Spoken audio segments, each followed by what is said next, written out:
परंतु वो आत्मा कहां चली जाती है? शरीर के बिना आत्मा कहां और कैसे वास करती है?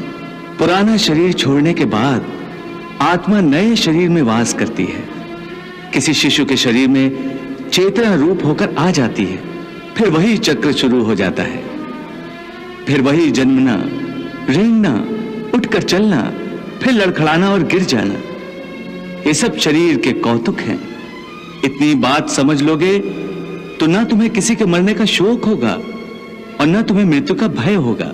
हे अर्जुन, हम और तुम ये शरीर नहीं हैं। हम तो इन शरीर के अंदर रहने वाली आत्माएं हैं। ये शरीर तो केवल हमारे रथ हैं। हम उसके स्वामी हैं। रथ के टूटने से स्वामी नहीं टूट जाता। उसी प्रकार शरीर के सुख और दुख आत्मा को सुखी या दुखी नहीं करते।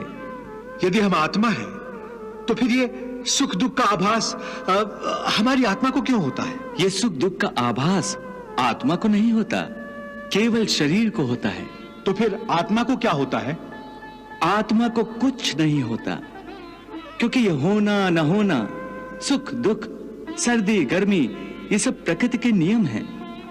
आत्मा तो अविनाशी परमात्मा का अंश है, इसलिए आत्मा प्रकृति की सीमा से बाहर है। आत्मा अचिंत्य है, मानवीय चेतना के चिंतन के घेरे में नहीं आती। अर्जुन, आत्मा पर प्रकृति और सृष्टि के नियम लागू ही नहीं होते, क्योंकि वो सृष्टि और प्रकृति दोनों ही की पहुंच से बाहर है। जैसे एक चिंगारी अग्नि का ही अंश होती है, वैसे ही आत्मा परमात्मा का ही अंश होता है।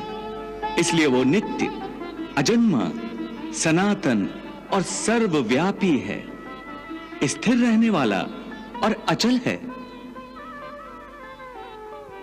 अच्छेद्यो अयम अदायो अयम अक्लेद्यो अशोष एव च नित्यः सर्वगता स्थाणुर अचलो अयम सनातनः।